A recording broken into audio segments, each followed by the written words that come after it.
Okay, I'd like to start by welcoming everybody to this afternoon's session, which is called Museums Without Barriers, A Journey Towards Accessibility for All. As I said a few moments ago, if you would like to use the translation service, there are headsets at the back, and please do use them so that you can fully participate in the session. My name is Diana Walters. I'm delighted to be here. I've been working with museums and access for disabled people for almost 30 years in many countries. And over that time, I've seen lots of progress, but also lots of steps backwards. So it's a very uneven journey. Access to cultural heritage is a human right.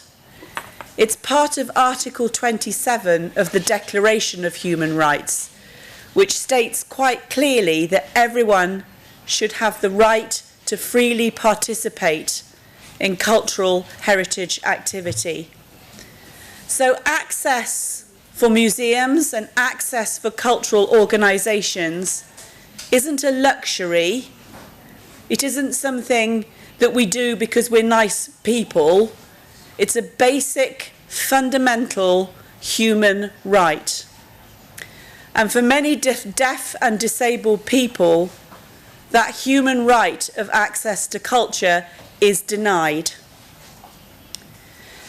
You grow through culture and you grow through heritage as a person, as a society, as a country, as a European identity and unity. So this is a very, very important question, that if people are not able to access culture, then the cultural organisations, the politicians, the museums, everyone involved in this has a responsibility to work better and also to work in partnership to ensure that culture becomes something that people care about, contribute to, and that the history and the culture of deaf and disabled people becomes part of our cultural memory. So it's a very important topic, and it's something that many of us are working for daily, and I hope making some progress. I'm delighted that we've got 3 international experts on the panel this afternoon, but what I really want to achieve is a discussion. I think it's much more interesting if you can also engage in dialogue with us. I never consider myself an expert. I constantly am learning. So I really hope that we can have a discussion. Therefore, please think of questions. Please challenge us. Please ask things during the course of this session, because it's much more interesting. So I'm going to introduce our first speaker, Aida Vezic. She comes from Bosnia-Herzegovina, and she is in charge of an organisation called the Balkan Museums Network, which is a network of museums across the former Yugoslavia and Albania predominantly. And she is going to explain to us a little bit about some of the work that her organisation has been doing in the last few years with the support of the Stavros Niarchos Foundation.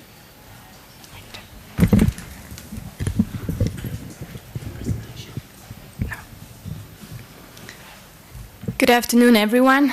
I'm really honored to represent here the whole network, which is now more than 40 museums as institutions and 10 individuals, all fighting for the common heritage of the Balkans.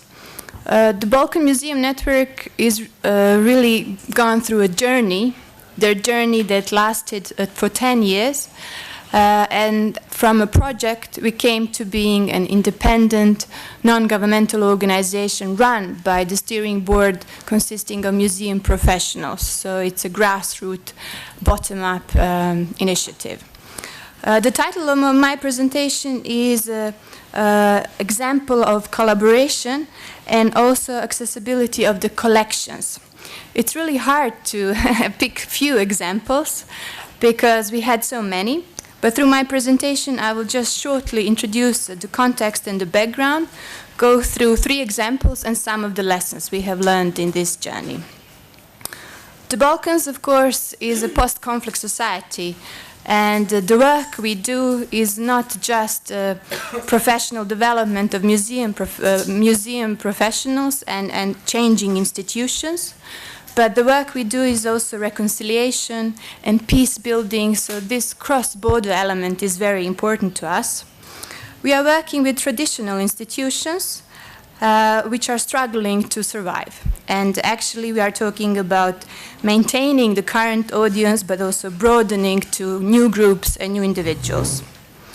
In this process, we encourage museums to think about disabled people as a new audience group, and this process couldn't have been possible without the international professional community. So in that sense, internationalism is really important for us in getting these lessons learned from other countries. We started with the needs analysis, asking museums, okay, in terms of increasing your accessibility, what do you really need? We did that through personal contact, but also many workshops, and working individually with institutions, but also working across the region, cross-border. So the workshops was really focused on different aspects of accessibility. In this process, what was really important is basing all the work on the social model of disability. So understanding this model and changing the attitudes of the museum professional towards the topic was the most challenging, but the impact and overall goal we always had in front of us. The first thing was, of course, adjusting the physical space of institutions, building ramps, elevators, specialized toilets, providing chairs, doing the physical adjustment. But more challenging was dealing with improving services, making new programs, and having professional development in terms of training. In that regards, we managed to embed additional sensory elements such as audio and tactile and different types of interpretation of permanent and temporary exhibitions.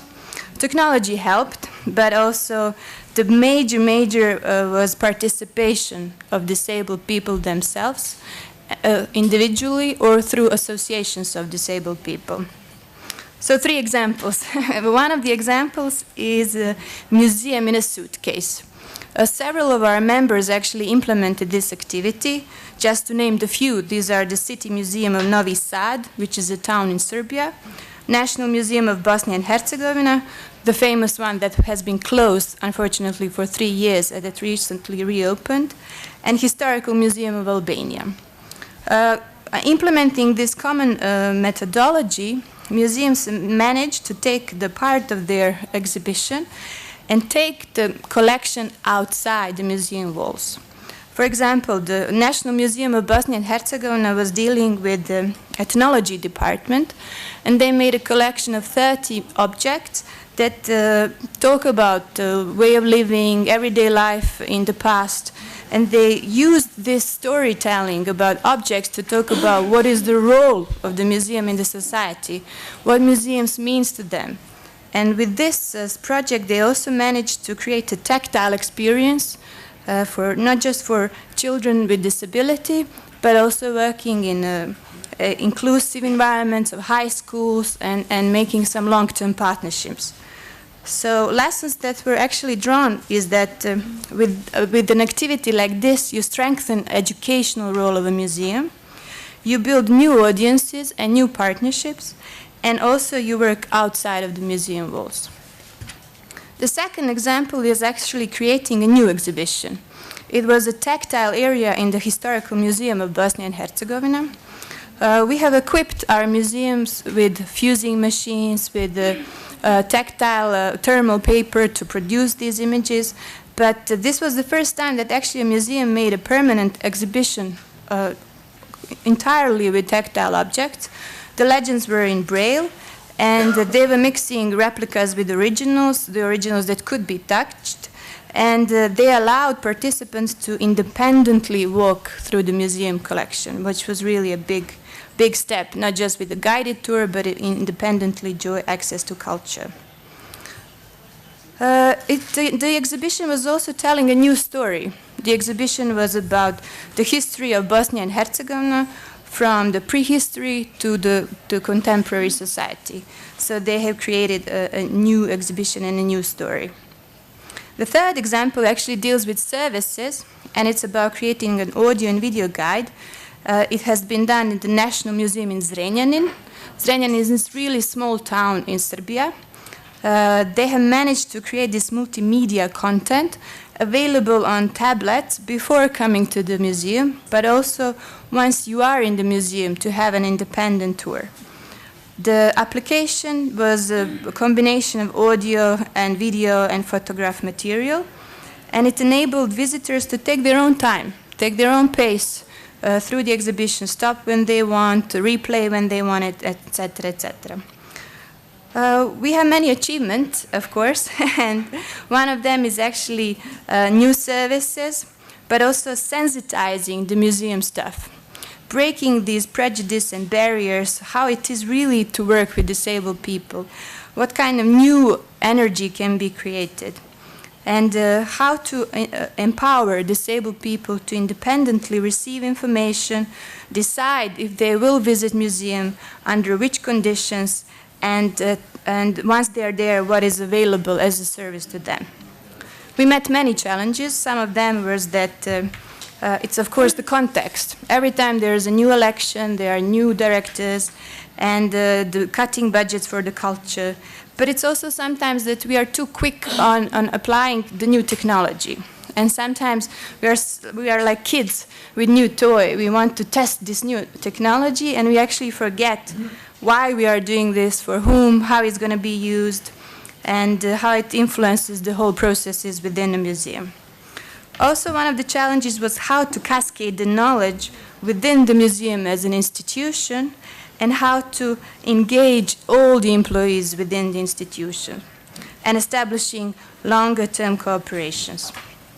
We will continue this journey for the next 3 years for sure, but also what is amazing is that access and inclusion is now mainstreamed into all activities of the Balkan Museum Network and one of our primary strategic area.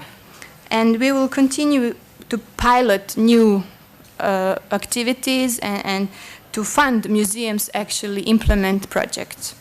We do it through small grants. And we encourage partnerships with non-museum professionals. So we give small grants for 6 months projects that actually have innovative new results regarding access and inclusions. It's a two-way learning process all the time. It's ups and downs, but we are very happy to be on this journey. Thank you very much.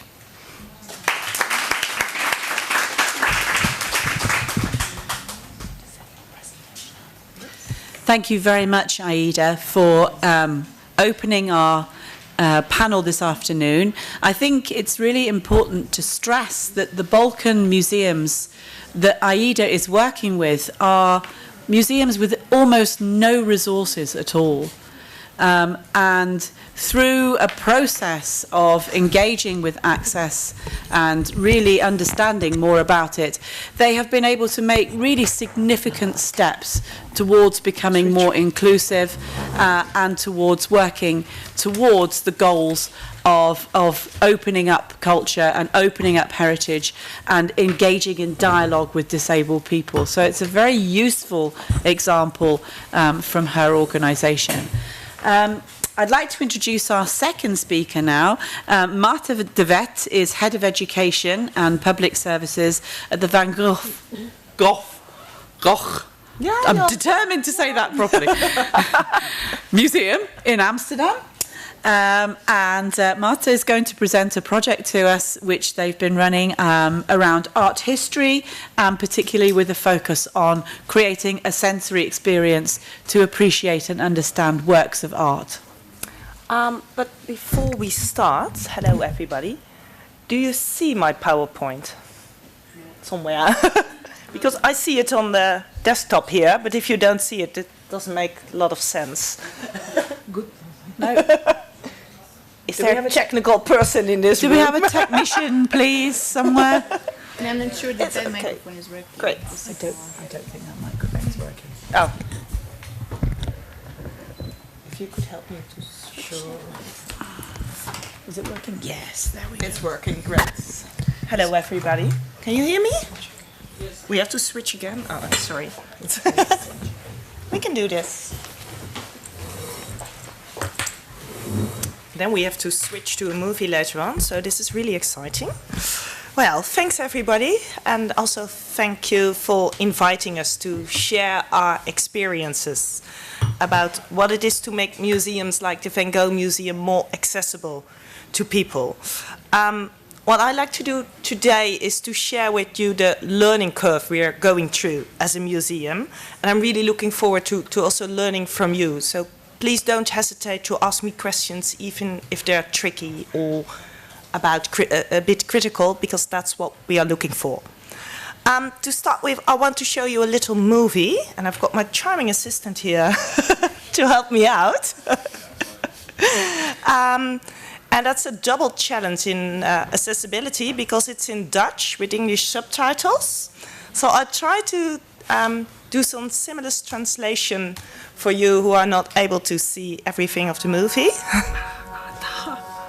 I think it's kind of working. This is about a program, Van Gogh, Feeling Van Gogh, for visually impaired people. This is the curator of education who designed it, and we designed it to make sure that people were able to experience Van Gogh and his paintings together with their families and friends, because that's what people were asking us for. And it starts with a guided tour in the galleries. Here you see one of the people who advised us. He has a disability that makes it really difficult for him to see. And he always wanted to be able to touch and to get close to art. And what we discovered that what's really appealing about Van Gogh to a lot of people, that he has strong colors, strong brush strokes, and that's something people want to experience.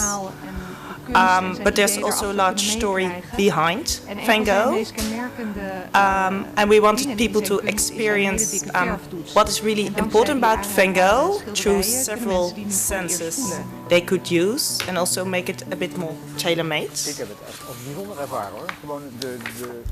Here's one of the persons who helped us out. This is one of our guides, because we work with specially trained guides, and we start with a guided tour because people asked us, we want to be included, we want to be able to see in the galleries and to experience in the galleries what everybody is coming for to the Van Gogh Museum. But touching brushstrokes, of course, is not the same as seeing a composition with colors. So we added other materials to explain to people what colors do if you put them together.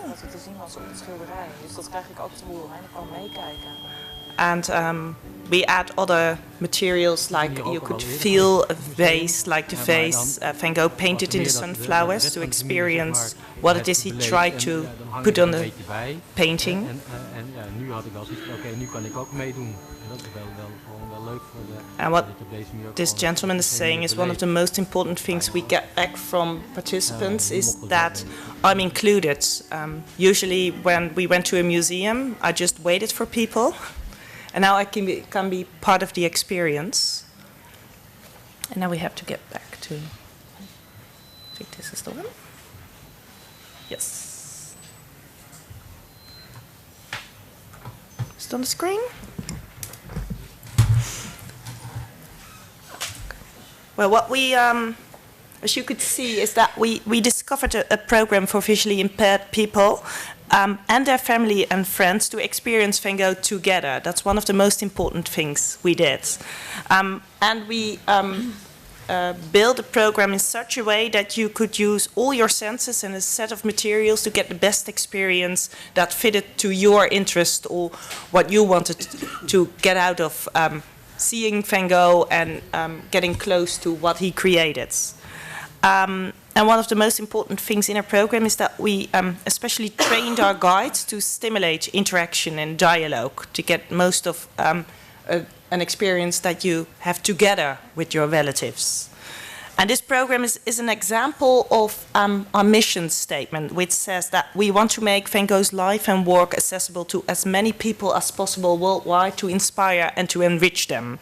And of course, that's a lovely mission statement. Who in this room doesn't have a museum mission statement that says something about inspire people and make everything of your collection accessible? But in my department, people kept on thinking, what is it making Van Gogh accessible? Because everybody knows Van Gogh. He's like the Elvis Presley of art. Everybody knows about him, and everybody knows some paintings of him. But his ambition to give expression to human existence, that created to such really appealing paintings that go straight to the heart of people. And what's even stronger is that we don't only have the paintings, we also have his ideas, his thoughts, his struggles through his letters. And that really appeals to people. And that's the kind of content we want to make accessible to people. But then what is it, making accessible? We thought it's about making the collection and our knowledge about it accessible to people, to find that little hook to really inspire people, to open their minds and their hearts, to get a really personal experience. But not everybody is able to come to the museum. And also a lot of people are not even aware that there's this collection and this knowledge that could inspire you, that could give you reflection about who you are, or give you an emotional kind of really great experience. And then we got thinking, we have a long experience in making Van Gogh accessible to multilingual tourists, to school children, to young adults. For schools, for example, we discovered that coming to the museum is really difficult to them. So we launched a bus to pick them up and get them to the museum, but we also work on a lot of online materials for schools who are not able to go to the city center of Amsterdam and still want to include Van Gogh in the lessons in their schools. But we discovered we lacked a lot of understanding of special needs groups like vulnerable senior citizens, people with hearing or mobile or visual disabilities. We did not really know what they were looking for and how we could help them and if we should help them. So we contacted a lot of people. We contacted target groups, had mystery guests visiting the museum, held interviews with people. And we discovered firstly that people really appreciated that we contacted them, that we took them seriously, that we did not think for them, but actually asked them, what do you do? And how could we help you, instead of asking them, what do you want? Because then they could only answer with things they already knew, but would not always give them the best experience. And we also discovered there's not one solution to solve the problem of accessibility. It's like one boy, this one said to me jokingly, we're just like people. We all have different tastes, different interests, different motives if we want to go to a museum, different learning styles. So we realized it's not one size fits all. We have to find a way to make it more personalized to create a great experience. And to make the experience as tailor-made as possible, we trained our guides to get into dialogue with participants. And a lot of people, for example, in this program, they said to us they wanted to see art, even if they were not able to see like other people could do. They wanted to have the same experience. So we helped them using other senses, get into dialogue to get the best experience possible in the galleries and later on in the workshop room, where we add other senses, like you could feel the brush strokes on 3D replicas recreated, you could feel a vase, you could smell lavender. And the same policy of tailor-made experience we also use for outreach to senior citizens. And the second really important lesson we learned is if we really want to be accessible, we have to improve the entire visitor experience. Every touch point in the visitor journey, not just the educational program we present, but also external communication, our building, our exhibition design, because if people come to the museum for this program, how are they going to find us if we don't put anything in leaflets or in websites that is findable to them? How are they going to visit the museum if our security guards or front office staff doesn't know what it means if you visit the museum and you haven't never been in this place and you can't see the wall text we put on the entrance? So we have to do everything. And our internal, I'm almost there. And internal, we got more and more awareness that if we want to do this right, it's not a one department job. It's not the Department of Education. We have to do this together. So we agreed on an accessibility policy. That means that every department in the organization, everybody working in the organization has to be part of making Van Gogh more accessible. We're not there yet. We are getting more and more aware that this is really complex and it will be slow. But we are taking steps, and I'm really curious about wondering what other museums in this room have done to make the change, the real transition to become more accessible. Thank you. Thank you. Sorry, technical stuff, complicated.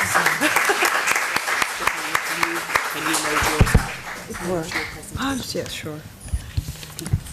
Thank you very much indeed, Marta. That was a really inspiring example of how you can work with paintings, the normal stuff in a museum collection, and from acquiring new knowledge and working with new people and new partnerships, you can actually begin to really inform some kind of cultural shift, some kind of understanding shift within an organization.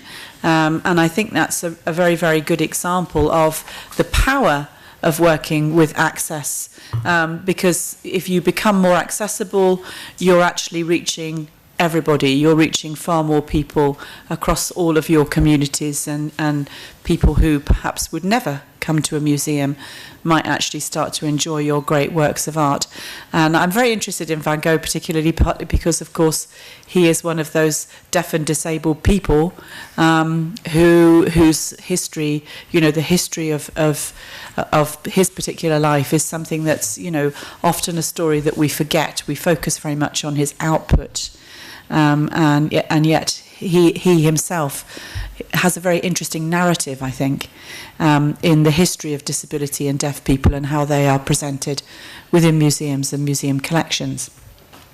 I'd like to move on to our final speaker, Stefania Coney, who's an international project coordinator from, I'm going to pronounce this wrong, so I don't think I'm even going to, you could tell us who you're working for, and who's going to shift the focus a little bit now and move perhaps away from objects and museums a little bit more towards working with people and achieving objectives in those kinds of ways. Buenos días. Let me just introduce myself. As she said, I work for international initiatives in this foundation, which is mainly a grant-making foundation in North Italy, dealing with three main areas: art and culture, education research, welfare. But the story, actually, I would like to tell is an experience that, in a way, we inherited in the commitment within the Paralympic Games in 2006. Everything is born there. After this great experience, we had the chance to have the Paralympic Games in Turin. Of course, my foundation wanted to remain committed in the field of accessibility and disability. Hopefully, let's say that a lot of work had already been done as far as the structure is concerned. So accessibility for disability with a mobile disability. Okay, so we decided to continue in the field of art and culture, asking to the museum, what do you think? How can we help? What do you need actually to be more accessible, to tackle the topic of accessibility? And the answer, the need that emerged was training activity for museum operators in the field of disability and accessibility. So let's say what we have tried to do is to reinforce the human software people, professionals, operators working within the museum. Okay. And we did that together with another foundation, of course, Fondazione Paideia, which is a great foundation. They support more than 300 families with disabled or sick children every year, and together with the museum itself. So I would like to underline the power of a teamwork that has been. So the result was this joint project whose aim was to increase the knowledge about different disabilities within the museums, to implement, of course, the relational and professional skills of museum operators, to promote a culture of inclusion and welcoming for visitors with disabilities and special needs. But there was also, I don't know, I call it maybe in the wrong way, a secondary but relevant effect, which is connected with the qualification of public communication. That is to say, the resulting perception from a satisfactory visiting experience helps to build a general positive view of the city and of the place you are visited. Okay, and how we did that? Okay, through a specific training open to all museum operator or professional, from the receptionist, staff, to the museum guide, to the representative of educational activities and management. Shortly, there is a kind of timeline. We started in 2012 with a basic course. Then, in 2013, we added additional seminars, providing training on specific topics such as communication, education, and sensorial design. In 2014, thanks to the feedback given by the participants, it was incorporated also some seminars on the Italian Sign Language. And in 2015, we had other kind of seminars heading to the others on the social stories, a workshop to train staff on how to build stories, above all for people, specifically for children with autism, in order to prepare them to enjoy better the visit at the museum. Possibile ingrandire lo schermo a full screen? Sto vedendo tutto lo schermo. You know what? I don't know how to do. I was able first, but now I don't know. I think she wants to Full screen. something for the screen for the film. I can see the usual, stuff. I'm sorry about that. Okay. Doing well. Okay, this is just a short description of what is the basic course and the seminars. But, okay, let's pinpoint maybe what can be considered the strength of this project. First, it's a joint project. As a foundation, if you want a foundation which is not focused exactly nor in disability or in art and culture, it was very important for us to work both with the organizations focused instead on the topic of disability and, of course, with the museum.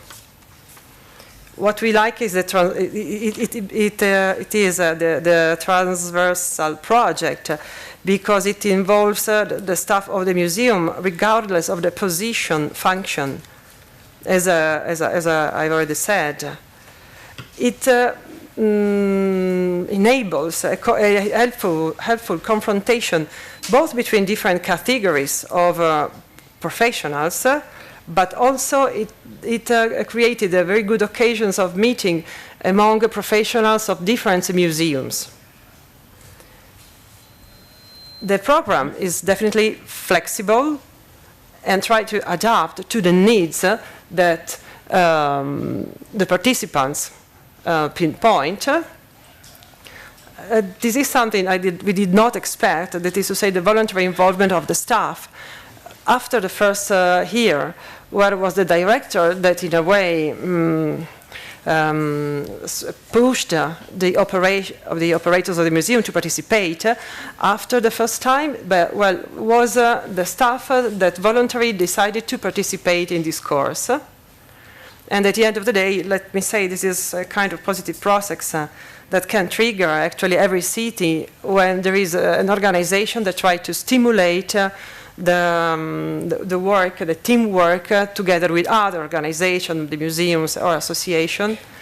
And actually it doesn't cost a lot in a way.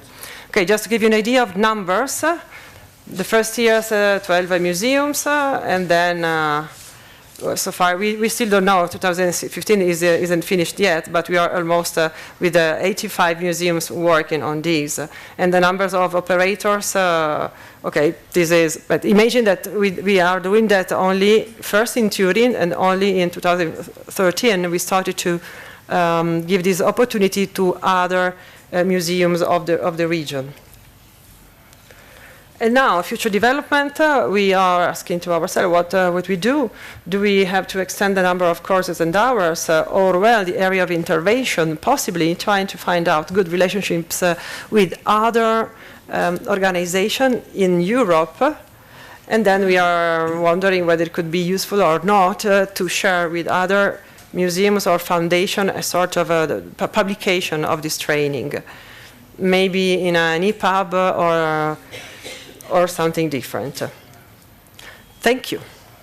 Was I in time? Was in time? Good. Well done. Thank you very much indeed, Stefania, and thank you very much to all three of the speakers for presenting us with three quite contrasting examples of the ways in which some museums and cultural organisations, arts-based organisations, are moving towards becoming more accessible. It's a long way to go, though, and I think what we would all like to hear from you in the room is whether you have any questions or you have any points that you would like to bring to the panel or to ask any of us up here. Hope it would be lovely to hear some other voices. Anybody have anything they would like to ask? Yes. Can I have assistance with the microphone? And if you are speaking Spanish, we might need to use these. We have to hurry up.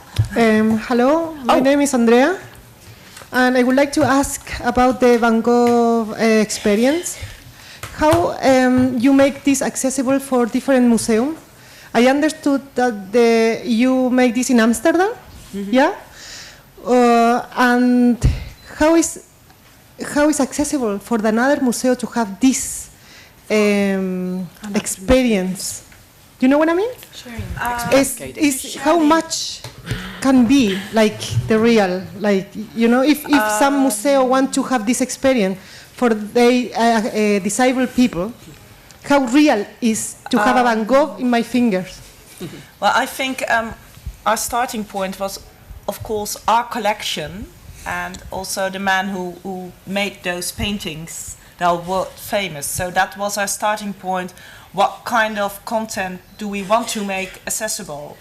And then we decided that we needed a multi-sensory kind of toolbox for our museum docents and guides to bridge the gap, to make it a worthwhile experience to people. But I think it all begins with that as a museum you have to be really aware of what is the kind of collection you want to make accessible, and what is the value to the audience if you want to really create an experience. I wouldn't dare to say that you have to do what we do in your museum context, because your collection is probably different, and perhaps also the expectations from the audience is different. But the multi-sensory way, and the way that we trained our guides and all our other staff involved with audience contact, that is something that I would recommend in at least to consider how it could be useful to you, because to us it really added value to make it worthwhile to people. Does that answer your question? Oh. I think your question was about the sharing, was it? My question is about I understood sharing. She's not using a microphone. It's very nice, the idea and everything, but maybe it's not realistic because everyone knows Van Gogh, and because he was a disabled person as well. So maybe if we take this example and we can adapt this in another museum, you know, in the same European profile, like for don't be like too much change. How is available this project to another museum? Because this is a very good idea. How I can repeat this in another? Because here is a lot of people interested in make them museum very, you know, active. But the stuff here is how the professor said yesterday is how much that is important. You know, I think the cost. Yeah. Because it's very good idea, but if I am administrator of a museum, how much I have to think about it? Yeah, I think that's a really, really important question, because the example presented, you know, from Amsterdam was, yeah, I suspect probably was quite inexpensive and well resourced, and how do we share these ideas, and how can we actually ensure that the principles, because it's the principles of creating an accessible sensory experience for great works of art. Now those principles are entirely transferable, and there are lots of resources and organisations that are working with these approaches and methodologies behind them. And I know, for example, that AIDA, I'm looking to AIDA here, because I know that the tactile images that the Balkan Museum Network works with actually is just the cost of a normal photocopier. Could you tell us a little bit about, and then I'll come back to you, if that's okay, so you can answer the question. Yes, we have a group of museum professionals trained in making tactile images of works of art, with lines and shapes explaining the composition, the different areas, and we are actually training others how to use the same technology in their museum. As Diana said, it costs €3, just the cost of having a marker and a thermal paper and printing it through the fusing machine, so it pops up as a 3D. It's more the process around it and working with when you have a blind or a visually impaired visitor, how you actually explain them how it's used as a tactile map, how the position and what it represents, and can they feel what is really about the picture and the work of art. So we just provided a simple infrastructure. We gave 11 of these machines to museums, and they are now hubs for other museums and to help them make tactile images. Thanks. Just a couple of words from Marta, and then we'll move on to another. Because I want to make sure you understand, we were really lucky that Fuji created 3D replicas of the paintings, but that's just a tiny part of the program. A lot of the things we did, multisensory, are not really expensive. And we learned a lot from other museums. For example, the Victoria and Albert Museum, they flew their accessibility manager in to help us out because they have way more experience, and we got in contact with a lot of audience groups who helped us out. We did not invent an entirely new wheel. We glued together a lot of things that helped us to open up our collection and knowledge. Thank you very much. I think there's a real lesson there in how we need to work together and share the ideas and pool our resources. Anybody else would like to ask a question or make a point from the room? Please do. Please ask or raise any questions, or talk about the museum experiences that you have had as a visitor, perhaps, and how that they could be improved, or what were the main problems that you encountered.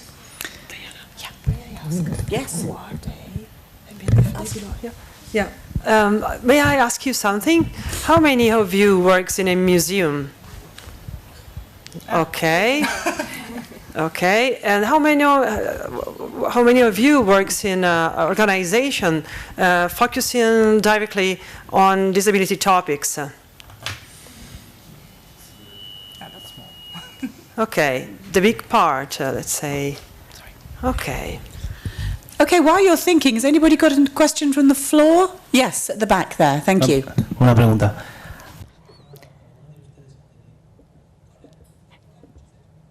He's waiting for you to put your headsets on. Have any of you had any issues with the seats? I mean, with people, with the places where people are supposed to sit in the museum to see the paintings. Have you had any issues because of the location, because of the amount of seats available, because of a need to get different furniture?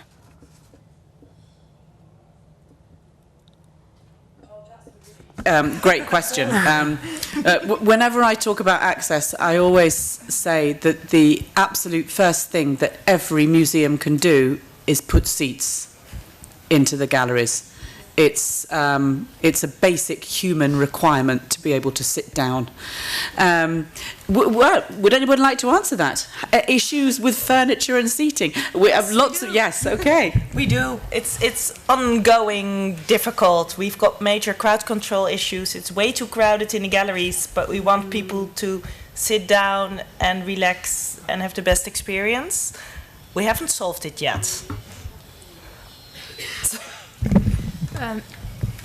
We donated movable chairs because we noticed the need. We noticed that museums in the Balkans don't have seats or benches, so we donated these really light and movable, so they're really grateful and they use them all the time. Thanks for the question. Anyone else would like to ask? Oh, you've got another one. Right. Follow-up question. What's it going to be about this time? Tables? No. ¿Habéis tenido alguna de... Have you had any problems with your information, with the information on the different works of art, with the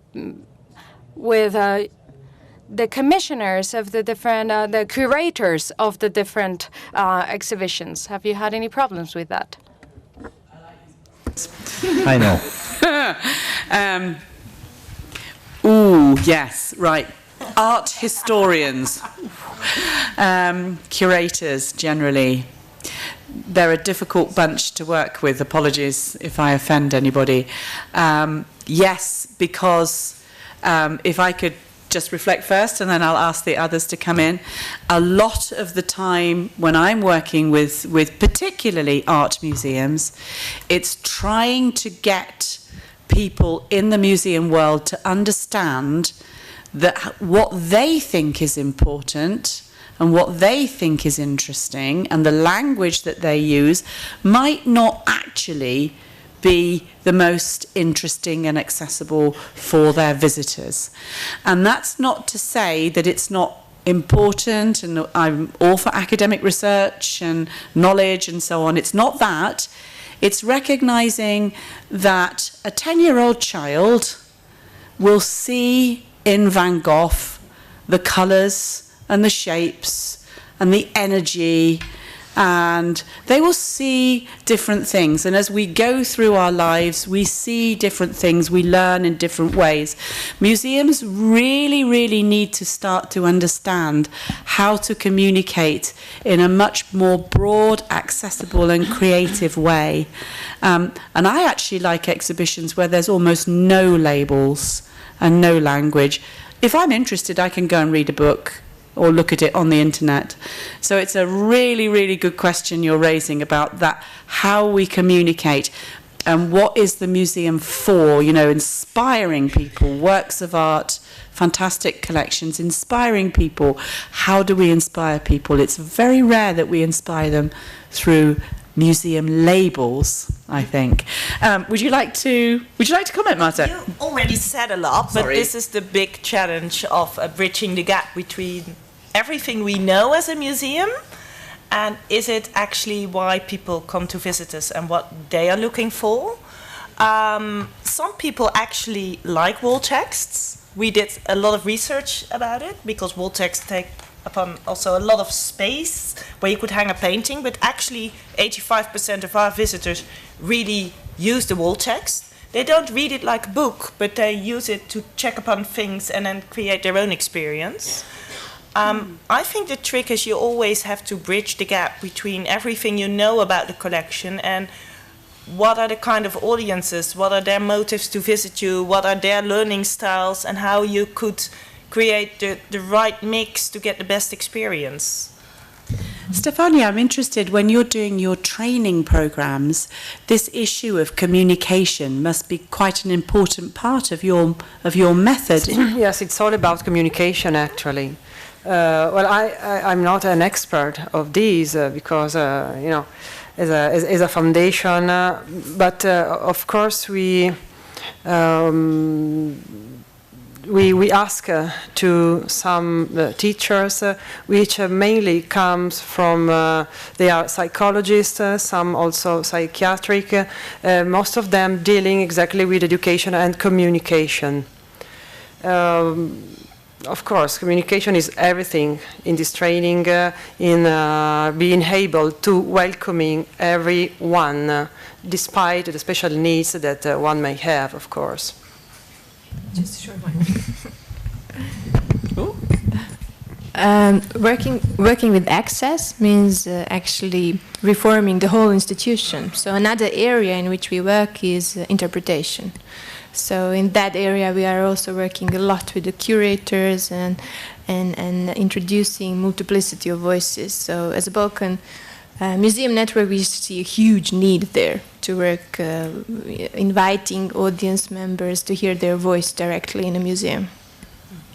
May I add something? Also, it's connected to what Ida said, and also Marta, the importance that if you want to make a museum accessible, work with the human software, but all the operators must be involved in every degree, not only the, of course, educational department, which is already committed in these, but starting from the management to the guides.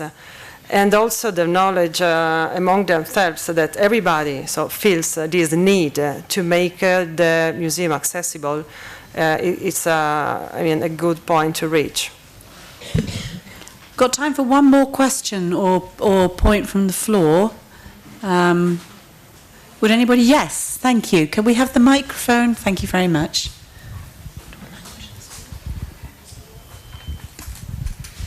Hi, just a question for Marta.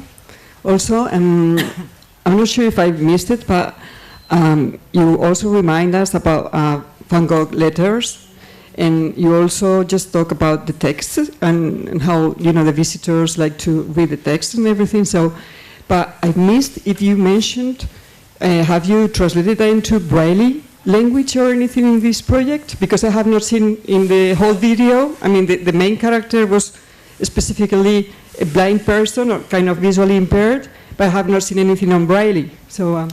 That's an excellent question. In the program I just showed you, we hardly use any Braille because one of the main things people asked us is we want to experience together with other peoples and not read on our own. But there's also a growing demand of people who want to read the letters by Van Gogh and not just use audio but read it by themselves. And actually we're looking for funds to do that, but it's expensive.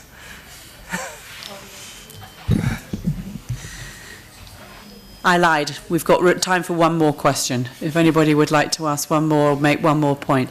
I think I'd like to, knowing that we have a room full of people who don't work in museums predominantly, it would be really, really interesting to know generally, you know, your experiences of museums, you know, if you go to them and what is good about them and what is, you know, what needs to be improved, because I think that too often museums and cultural institutions they go into a little bubble. It's their own little world, and it's very important to actually have that dialogue and discussion as an ongoing thing. You know, museums need to be challenged because your museum belongs to you. It doesn't belong to the people who work in the museum. It's your heritage, it's your culture. My favourite person at the back wants to ask one more question, so I'm going to take this as the last. Va a ser una crítica. It's going to be a criticism, though. You're very boring. I mean, museums. You are.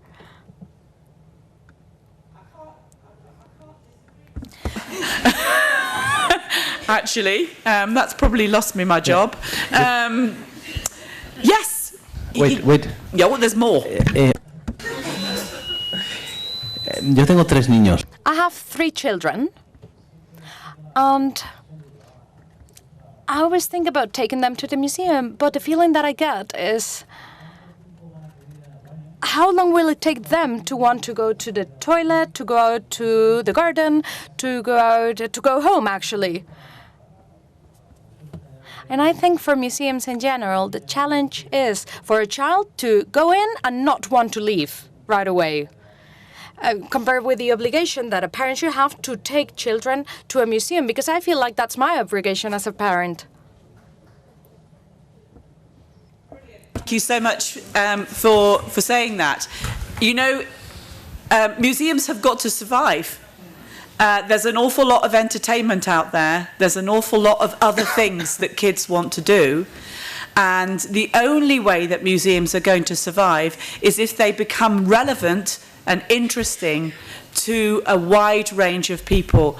And I think all of us would accept your criticism and agree with it, and would say that as part of becoming accessible, we have to recapture the spirit of learning and discovering and getting excited and wanting to know more about beautiful things or interesting things or whatever it is that inspires us. We need to capture that spirit of being 10 years old again and tap into that imagination and creativity.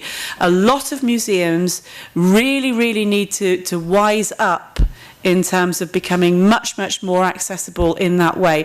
It's a very useful piece of feedback. All I can say is that I know lots of museums that are really exciting. I'm sorry if yours aren't. And I hope that, you know, that there are enough of us working in the museum world and cultural world who are very aware of your criticism. Perhaps you'd like to add to that, any of you?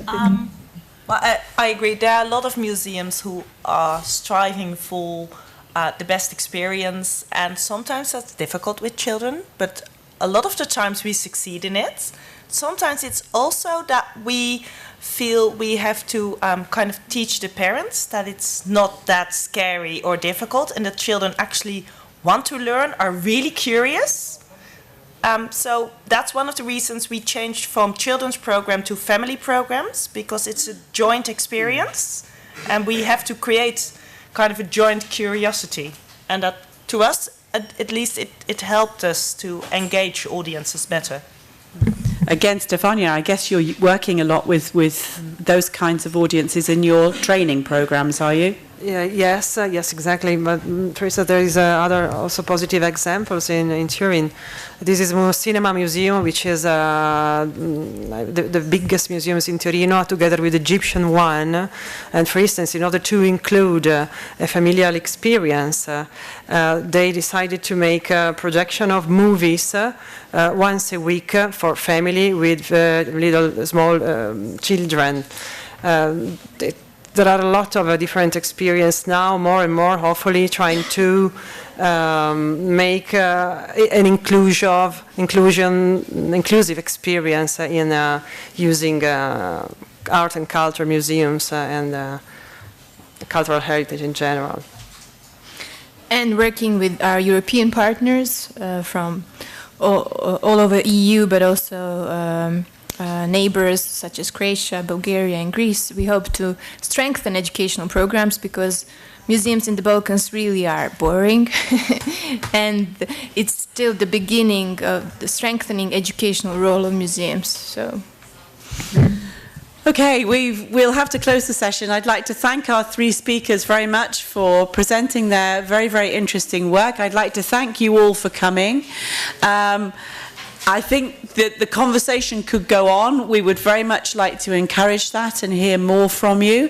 But I hope that that what you've heard today will reassure you that there are many people in the arts and cultural world who are very, very seriously and creatively working to make heritage more accessible, and that we need to do that in partnership with deaf and disabled people. It's a journey that needs to be taken together to ensure that that human right of access to culture is achieved. So thank you very much for coming this afternoon. Thank you.